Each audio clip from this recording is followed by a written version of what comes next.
Presentation from the web workshop series focuses on our coping with depression series, specifically identifying your values and how that can be used as a coping strategy to reduce depression symptoms overall. As always, this presentation comes through the Counseling and Psychological Services Office through the IU Student Health Center. We are located on the 4th floor of the IU Student Health Center, and you can call us 24 hours a day, 7 days a week, just by dialing 812-855-5711 and select option 1 for our after-hours crisis line. Now, the way that today's presentation is going to work is it's going to function super similarly to any of the live or other pre-recorded videos that you have watched or attended before. So what that means is it's going to take about 35 to 45 minutes. Any of these videos really are going to take as long as you need them to take.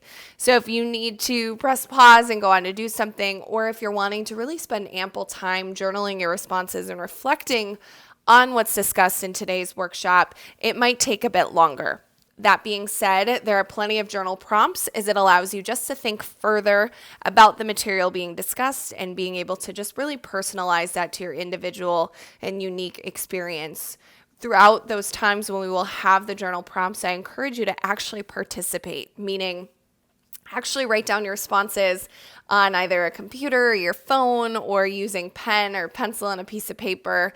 And then to ensure that you have ample time to do this, you will be asked to pause the video so you give yourself enough time to answer those questions, and then you just press play when you're ready to continue.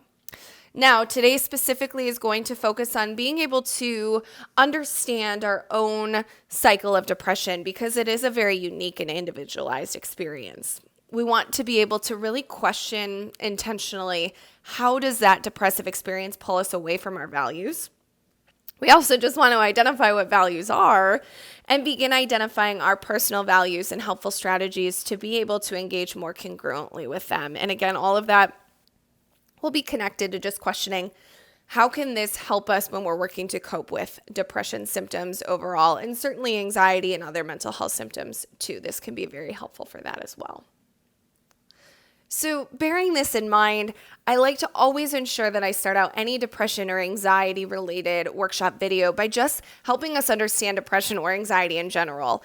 And the reason being is because our experiences with mental health in general are just so unique, and we need to be able to understand what our individual cycles look like and how our thoughts, our feelings, our behaviors, the way our body feels, how all of that can interact together and sometimes make it worse for us, and how all of those symptoms can actually trigger one another and kind of create this very rapid pinball effect. So often I'll have students come in my office and talk about how they just feel like being depressed is this overwhelming mess that's just getting worse and worse and worse. And certainly, again, because of how quickly this can go, it can be really difficult when we're in the middle of it just to pause and step back and really question, hey, what's going on here? And how is everything impacting one another? And how is this either helping me or hurting me overall? So I like to be able to help individuals do this by utilizing what we call the cognitive behavioral diamond. So what that is, and I'll show you that on the next slide, is it's really working hard to break down, okay, what are my thoughts? What are my feelings? How does my body feel? And how am I behaving? And how do all of these things go together and really create that cycle of depression? And now we find that the symptoms of depression overall can bring about some pretty drastic changes in somebody's life. It can change their routine. It can change their behavior. However, we often find that it's the behavioral changes that can actually worsen the depression and the distress overall. And when that worsens, it can prevent an individual from feeling like they can really cope effectively and experience a reduction in symptoms. So I do want you to pause and question, how do your thoughts impact your feelings? And how does that experience impact how you behave overall? Just pause and consider it. If you do want to journal, feel free to press pause and journal your answer to that right now. Otherwise, we'll just continue moving along. So I particularly love this cross-sectional formulation, and this is actually taken from our Anxiety Toolbox workbook, which is one of our 3-week group workshops that we do offer at CAPS, but I think that it can be very, very well utilized with other mental health concerns such as depression, stress, anything else related. So basically what this chart does is it really focuses on us being able to question things specifically from like a situational perspective, meaning asking, okay, wow, I'm starting to feel really overwhelmed or really upset. What was the situation? Where was I? What was going on? What did I feel anxious or depressed about? So on and so forth. And then breaking down what that physical experience was like. Maybe you do experience some physical symptoms of anxiety as well as the depression. Are you finding yourself struggling sleeping? Are you feeling tired a lot? Tension, headaches, something like that. What's that physical sensation like? Thoughts. What's going through your mind during this particular situation? Or again, you can also do this more generally. If you're feeling like you can't quite identify yet the situations, just complete the bottom half from more of just a generalized depression-related approach. But really question, what types of thoughts do you get caught up with? What thoughts do you find really difficult to let go of? When it comes to depression, it could be shoulds or have tos, or I'm a failure, or I wish I was better at this, or why can't I do this, or nobody likes me, lots of different thoughts. We can bop across the other way and question our emotional experience. I do encourage you, if you struggle with this, Google search an emotion wheel and pull that up, because there are lots, and this goes far beyond just like sadness or numbness, but it can be feelings of like rejection or guilt or shame or embarrassment or, many other emotions of that level. And then behaviorally, when this situation occurred, or just generally, like how do you tend to behave, or what are things that you give up when you're feeling depressed? Again, I think that being able to really go through and break this down and understand your own experience can be really helpful in, number one, helping you identify your depressive triggers. Number two, helping you understand how we might be responding to the depression in a way that's actually perpetuating that distress, causing more distress and helping it. And then determining more helpful behaviors and thoughts overall. Again, we're moving quickly through this, but I find it to be a really vital piece towards coping with depression, anxiety, and mental health overall. So if you'd like to pause and spend more time, feel free to take a screenshot or pause the video and actually complete that cross-sectional formulation model. But we're going to move into our journal questions right away. And the first question is, how does this cycle possibly perpetuate someone's experience with depression? And how do you think this cycle may start to move quickly? As with any of our journal questions, I do encourage you actually participate in this or write down your responses. And you're going to need to press pause on the video to ensure that you have ample time. Once you're finished, just press play and we will continue. The next questions. What are some examples of your depressive triggers? So what are some situations, maybe locations, and get very specific about it. Possible thoughts or memories that trigger that depression, maybe people that you're around. What are some of those triggers? What is the biggest contributor to your cycle of depression overall? So what makes it feel like it's hardest to let go of that depression? Is it your thoughts, your feelings, your behavior?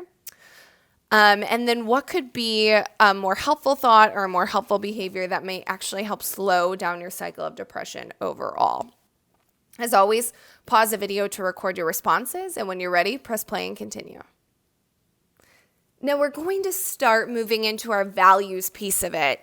And you might have already done some of this work through other videos or through your individual counseling work or whatever else that you've done. You might already be able to recognize what your experience is like with depression, your overall triggers, the types of painful thoughts, emotions, and behaviors that are keeping you stuck in this cycle. And while it's really vital that you do spend time asking yourself, okay, what helps? What doesn't help?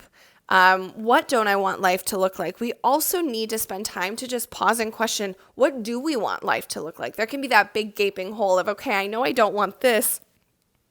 But then we need to question, okay, if I know I don't want that, what do I want instead? That's what we call our values overall. And it can be really helpful in terms of being able to develop insight, to be questioning, how does our current cycle of depression pull us closer or further away from our values?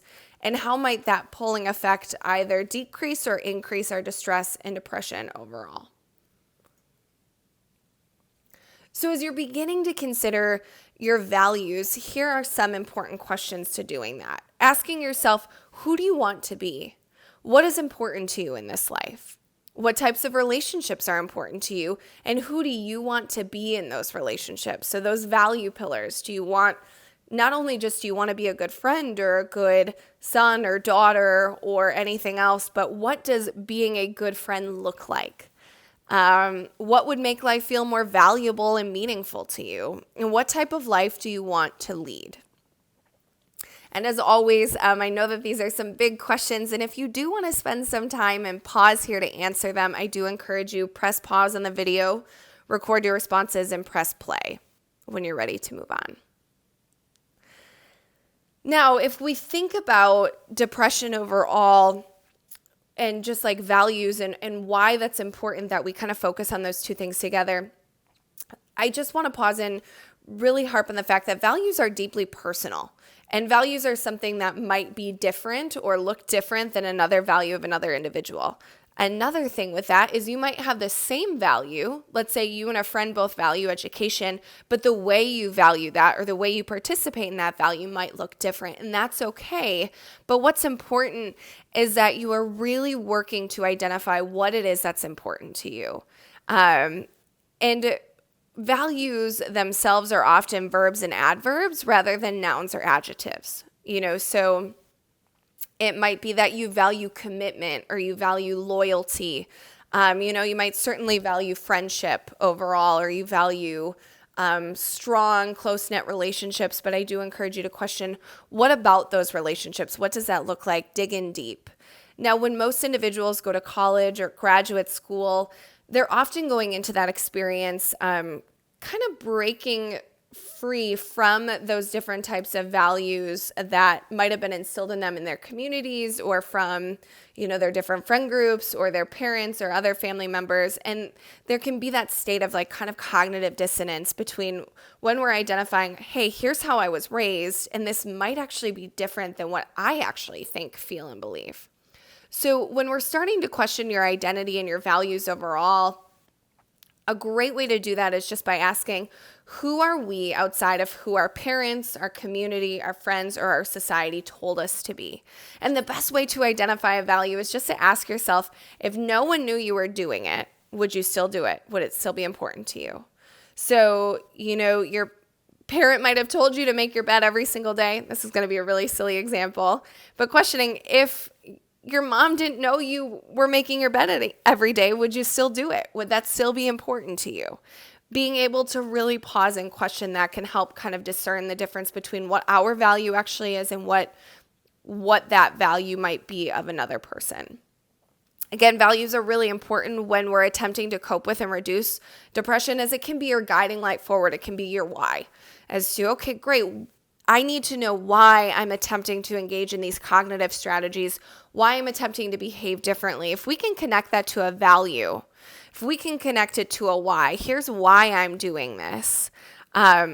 It can be a lot easier to challenge ourselves to do something that's hard if we know that it's leading us to a place that is going to make us feel more congruent, that is going to possibly make us feel better or have reduced symptoms overall. It can be really helpful to connect that to a why, and a great why can just be a value or a goal overall. So being able to really challenge ourselves to gain the insight to question, how does this behavior align with the life I'm wanting to lead, align with that value, align with that goal? So we're going to pause and question. And again, this values work is really big and can be really difficult overall. So this is just the tip of the iceberg. But I want you to question, what does a value mean to you? And how does that value differ from a goal? And goals and values are different. I like to think of a goal as being a roadmap that you are actually on your way to engaging in that value, and it gives you an indication that you are. But they're not always the same thing. So how do you think that differs for you? And what beliefs do you currently hold that are of your own creation? As always, pause the video, record your responses, and when you're ready, press play, and we can continue. Now, you might be feeling really overwhelmed by this, and that's okay. Values are a very broad, vague, and also big topic that's hard to identify. And so we're wanting to just kind of chip away at this piece by piece and begin just opening our minds up to being able to question how identifying our values can be a helpful strategy in coping with our depression overall. So again, essentially values are able to provide you the roadmap for making changes to your life. So a value helps you identify who you want to be, the way you want to live, and what you stand for. So again, very broad. It might be, I want to be a purposeful, committed, and intentional person. And we can ask ourselves, what does that mean? What does that look like? That's where we're putting those values into purposeful everyday action by using those goals and those strategies. So if you want to be a committed person, what does that look like today? What would you need to do differently? How can you move yourself 1% closer to that value? What's a goal that you can engage in or a strategy that you can use?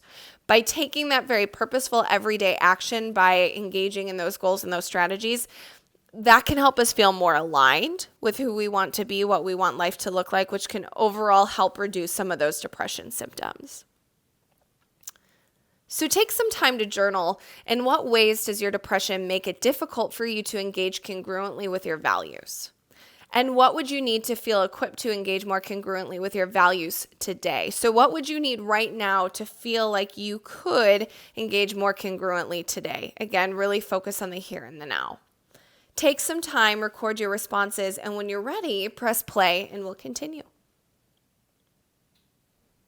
Now, again, identifying our values is a really big thing. And what I really like to encourage people to use is to use this, it's called a values bullseye, and it's actually taken from Dr. Russ Harris, and you can access it at www.thehappinesstrap.com. Dr. Russ Harris engages in this theory called acceptance and commitment theory, which focuses a lot on values and how that can be helpful in reducing symptoms overall. And this values bullseye, essentially, there's a lot more to it, but we're just going to take that bullseye piece to it, which is basically asking ourselves, okay, in each of these domains, my work, education, leisure, my relationships, my personal growth and health, how am I either living fully congruently with my values or inconsistently? And we're able to use a bullseye. So the closer you get to the center, that means you're living fully by your values. And the further away means you're being a bit more inconsistent in your engagement with them. So what I do encourage you to do is you can pause the video, question this, maybe visit that website and actually complete one of these values bullseyes yourself, but just really question, where are you at in each of these domains? And you might need to break each of these domains down further because they're really big and really broad. But we want to have a conceptualized idea of where am I at versus where would I actually want to be? And again, begin to just continue to question what are those things that I value overall? What does engaging with a work and education value actually look like for me? So on and so forth.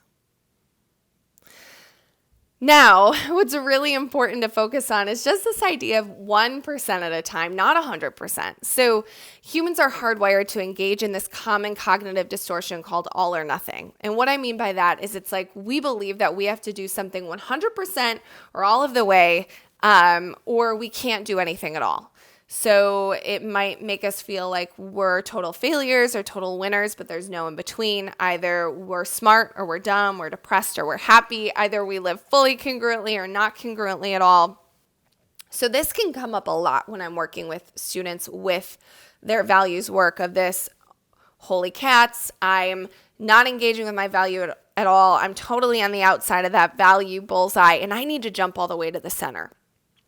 That's a massive jump, and that's a lot of added pressure that can actually cause you to retreat back into that depression-related cycle. So as we're focusing on this, is to notice when that all or nothing, that desire to jump in 100% of the way is coming up, and instead challenge yourself to take it 1% at a time. So what is something that I can do today that's going to move me 1% closer to the life I want to lead? How can I engage with this value 1% more congruently? Again, you're going to want to jump in 100% of the way, but I want you to notice when that comes up and really work to break that distortion down and question, isn't being 1% closer to your value better than no percent closer. So again, it's going to be tempting as you're sitting here identifying this and you're noticing that incongruence and noticing that dissonance to want to just uproot all of your behaviors at once. But it's not sustainable, nor is that possible. So again, I just want you to encourage breaking it down 1% at a time. If 1% doesn't feel quite enough for you, bop it up to 5% or 10%. That's okay too. But again, we want to kind of break this down step by step, piece by piece. So question: if you're closer to the outside of that circle, what is something you can do today that's going to move you one step closer to your value? What can you do that allows you to feel just a tiny bit more engaged? Great. Now what can you do tomorrow, in the next day or the next week or the next month? And break it down piece by piece. So as you're thinking about your values, I want you to journal the following. Consider what's important to you and how actively you're engaging with that value today. What is one way you can engage 1% more with that value?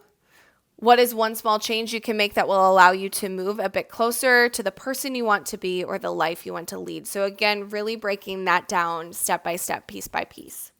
As always, pause the video to record your responses, and when you're ready, you can press play and continue.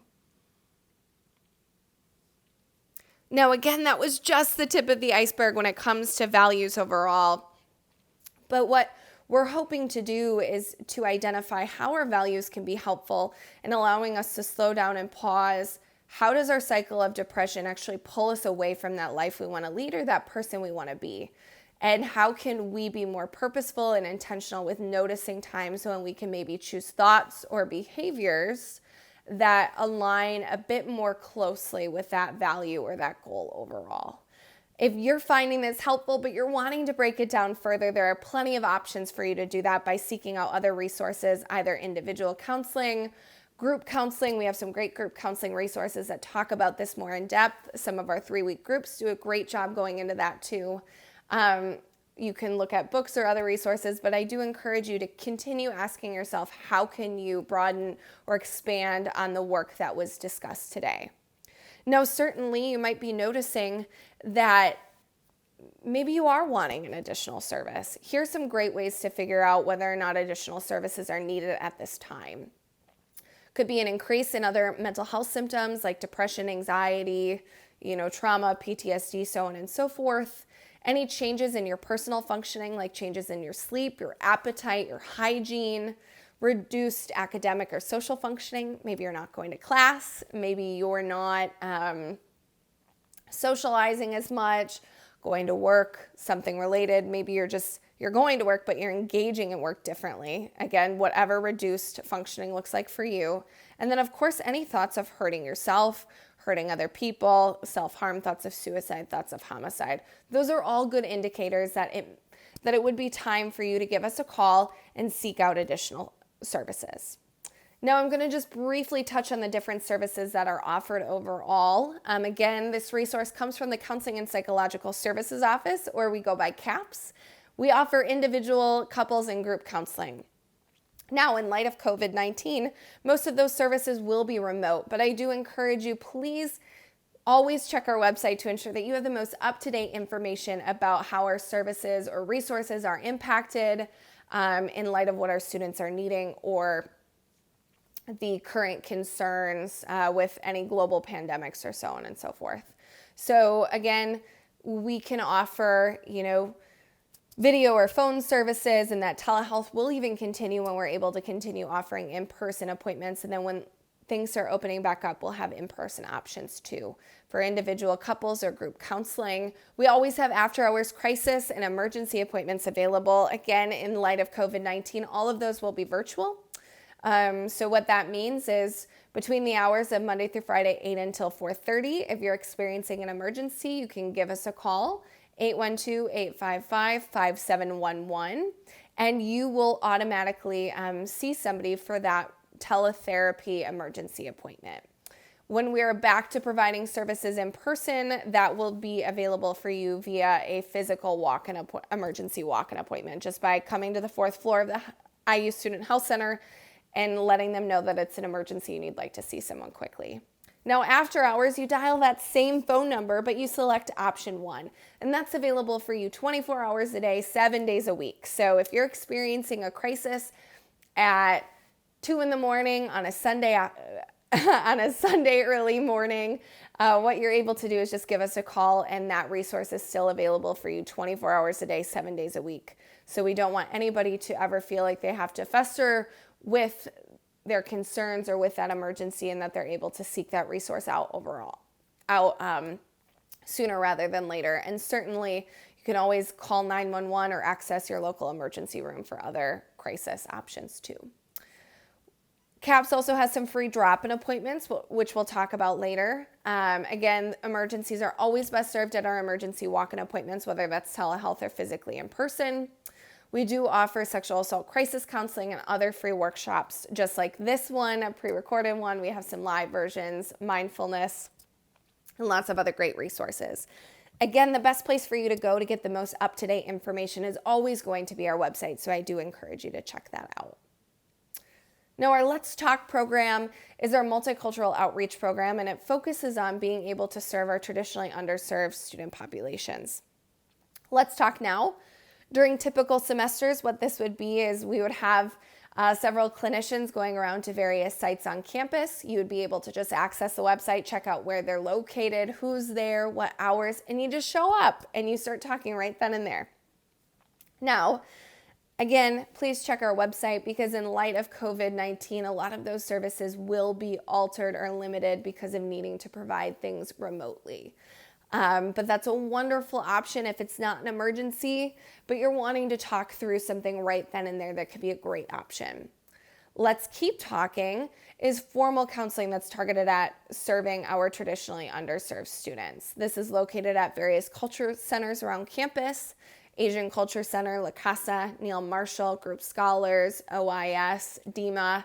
Now, in light of COVID-19, students who still identify with those culture centers can still get counseling services from that primary counselor, but it will be offered remotely. And then when things open back up, what you would do is be able to actually seek services at that culture center rather than coming into CAPS.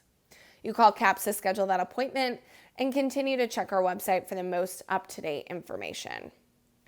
Now, before I go on to this, what's super important to mention is you might be feeling overwhelmed, like, oh my goodness, there's so many services. And you're right, there's tons of services, and you don't need to necessarily know exactly what it is that you're needing or what service option is going to be the best fit for you. Instead, if you're wanting to just be able to get the ball rolling and talk more with somebody about what it is that you're looking for, what's been coming up for you, you can dial our number 812-855-5711 and get in touch with our front desk workers, and they will get you scheduled for a free 30-minute appointment where you and that counselor are going to work through understanding what's coming up for you and what it is that you're looking for, and they'll make some recommendations for you about what treatment options through CAPS or in our campus or local community might be able to serve your needs best.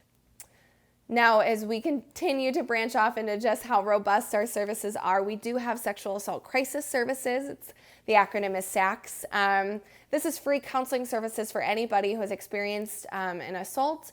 Includes but not limited to all of those things listed. So if you're wanting to communicate about this and you're wanting some of your therapy work to focus on any of those things or anything trauma related, we do have specially trained counselors to be able to meet those needs.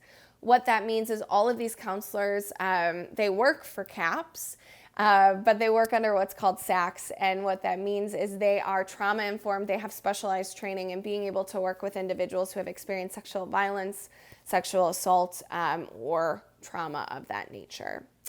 Those services include individual and group counseling, as well as couples counseling, support groups, psychiatry care, information and assistance with medical, judicial, or legal issues, and they also have their own after-hours emergency line. Please note this line is different than CAPS's line as well. It is 812-855-8900, and that's available 24 hours a day, 7 days a week. And as always, these services are available for all genders and all identities. Again, if you're unsure if that could be a good fit for you, that initial 30-minute appointment is going to be a great space for you to explore that with a clinician, and we'll be able to help you identify what resource might be the best fit for you. Now, outside of CAPS, on IU's campus, there's another wonderful counseling service called the Center for Human Growth. So if you're wanting to just explore what other counseling options you can get from IU Bloomington's campus, this is a great place to start and call as well. You can visit their website for the most up-to-date information or give them a call to determine what types of services and resources they're offering at this point and what their availability looks like. Again, there are some similarities with their center to ours and certainly some differences, so I do encourage you to explore that overall. Now that's everything that I have for you for today's presentation. I do encourage you to continue to visit our website, follow us on any of our social media sites to ensure that you are getting the most accurate and up-to-date information. If you're wanting to continue to gain more psychoeducation, logging on and participating in any of our pre-recorded or live versions of these web workshops could be a really helpful space for you to get some good strategies and some good psychoeducation.